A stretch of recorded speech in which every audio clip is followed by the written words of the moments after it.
malaman nyo yung kung sino yung sayang ang bayot, panoorin nyo to.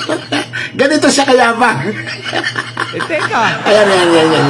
parang hindi mo ba ako natatandaan? Parang minsan nagkita tayo sa Pegasus ah. O, di ba? O.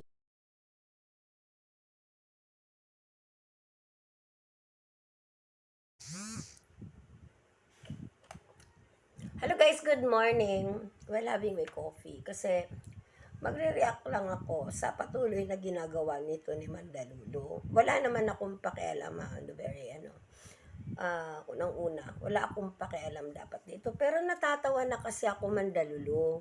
Dahil alam ko naman talaga ang totoo. Oo. So, ito yung video na napanood ninyo, yung dalawang clips na yun.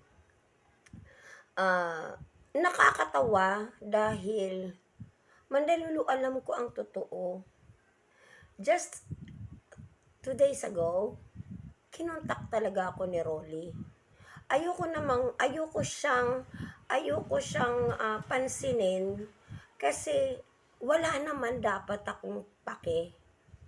Pero nakakatawa ka kasi dahil alam mo yung totoong ikaw, tinatago mo just to hide your true you. Nandadaot ka ng tao, gumagawa ka ng kwento, at ang itong pinaka nakakatawa, ay ginagawa mo tabogo ang mga nanonood sa'yo. Di ba? Ang mga followers mo. Mandalulo, ang daling gumawa ng ganyang kwento. Magta-type ka lang, i-upload mo lang. Tapos usapan. Di ba? Nakakatawa. Kasi, hindi ka na nagtigil, lahat na lang pinapakialaman mo dun sa isang tao out of envy. Naiinggit ka eh. Di ko alam bakit. Crush mo ba talaga si Alfred? Kasi I am talking now because maliban dito na hindi man kami personal nagkakakilala ni Alfred, but I was able to know him nung nakausap ko yung mga old friends niya na hindi ko ini-expect na ganun ang sasabihin. That this person talaga, yung wala akong halong eme nito that I found, nakita ako talaga si Alfred na totoong tao, that even noon, nagbibigay na pala siya ng tulong sa ganito, nagpapakain sa ganito. Sorry bro, ilalabas ko to. May tutulungan siya for free na magpapakain ng mga bata, na yung buong sweldo niya ng December kada taon at buong kanyang bonus ipinapakain niya sa mga bata. At saka yung mga simpleng tao na nakakasalamuha ko when that time ay nagpunta ako sa Cebu. Doon ako nagsabi na hindi man kami nagkakakilala talaga ng yung harapan na talagang puro di pa nga masyado kaming dahil busy siya, busy naman din ako. Nagkataon lang talaga na yung kaibigan niyang abogado at kaibigan kong abogado ay nagswak na hindi pwedeng kasinungalingan, Mandalulo. So kung ikaw ito gumagawa ka ng kwento, ikaw lang naman din ang buang niloloko mo ang sarili mo. At ang masama pa nito, nandamay ka pa ng mga nauuto mong follower. Nakakaawa, alam mo yun, nakakaawa in a sense na kaya mong mag-fabricate ng ganitong lies para ipalabas na ganito ganyan yung isang tao. Which is, ikaw alam mo naman ang totoo eh. Alam mo kung sino si Rolly. Kasi ako, napapayag ko na siya, Mandalulo. Sabi ko, Rolly, pwede ba kitang ma-interview? para matapos na. Ang sagot niya, pag-iisipan niya, pero mukhang sa tingin ko, mga 85% na papayag siya. Nagdadalawang isip lang siya na baka madarag yung pagkatao niya, na ang sa kanya lang naman, ang purpose niya, bakit siya nag-contact daw sa akin, ay ipaalam sa akin na ganitong uri kang tao. Nagtanong nga ako bakit mo ako kinontak? Bakit hindi directly si Alfred? Dahil magiging iba ang kwento daw pag si Alfred. Sabi niya, alam ko naman kung gaano ka binalahura ni Mandalulu, that you are, na gumagawa ka lang po ng trabaho mo, parang ganon, na gumagawa ka lang ng trabaho mo, pero hinayop ka na ng taong ito.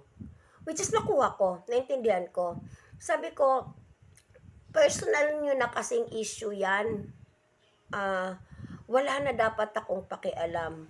Sabi niya, nakikipag-usap, nag-contact ako sa'yo para maipaalam na ito yung klaseng pagkatao ni Jesus. Okay, sabi ko, pag-isipan mo paanong setup para ma-interview kita. Online ba? Personal ba? Yun yung in-offer ko to stop everything.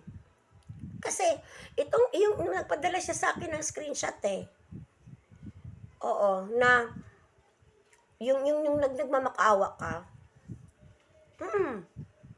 So, Mandalulu, alam mo ang totoo, huwag mo nalukuhin sarili mo, pati ang viewers mo. Alfred is a happy man.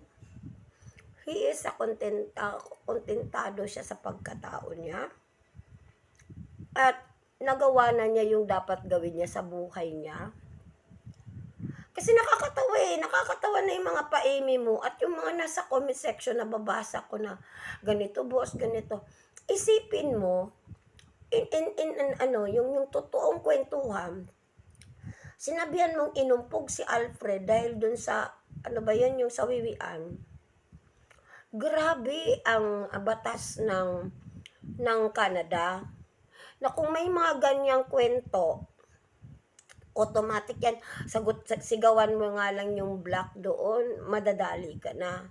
Dahil ang karapatang pantao, although cyber libel in Canada ay hindi ganun ka-stiff compared sa atin. Pero doon yung mga ganyang tipo, grabe ang Canada magprotekta ng karapatang pantao. Ngungud-ngud ka lang for no reason na nagka-anuhan kayo. Nakakatawa ka. Maniniwala ako sa iyo kung yung ginagawa mo dyan na mga eme-eme at yung sinasabi mong nag-umpugan sa Canada, if may active case. Challenge Mandalulu. But then, I will continue makipag-usap ako itong si Rolly kung paano ang setup ng interview. Abangan mo yan. Dagdag ko lang kasi Mandalulu, ang akala mo nakapang-asar ka na. Hindi. Honest nagmumukha kang kawawa. Yun yung from the heart itong hindi ka nakakapang-paasar. Awang-awa na sa'yo ang kahalusan. Then what can you get out from this? Kunyari naaasar mo si Alfred, hindi ka pinapansin. Nag-i-stalky na nga kami. Dahil, Mami bro, bakit mo yan pinapansin? Hayaan mo siya. Diba? Nagpo-post ka ng bahay-bahay niya. Nagko-content naman siya dun sa labas ng bahay niya. Anong meron? Sabihin mo, yut ba siya? Wala nang pakialam ang mundo nun. Nakapagpalabas na siya ng mabubuting tao sa mundo. Yung mga anak niya, mga apo niya, mabubuti ang kalagayan. Ikaw ba? Anong meron sa'yo ni hindi mo nga maalagaan yung bunso mo? God, Mandalulu, you are so kawawa. Totoo lang Reflect.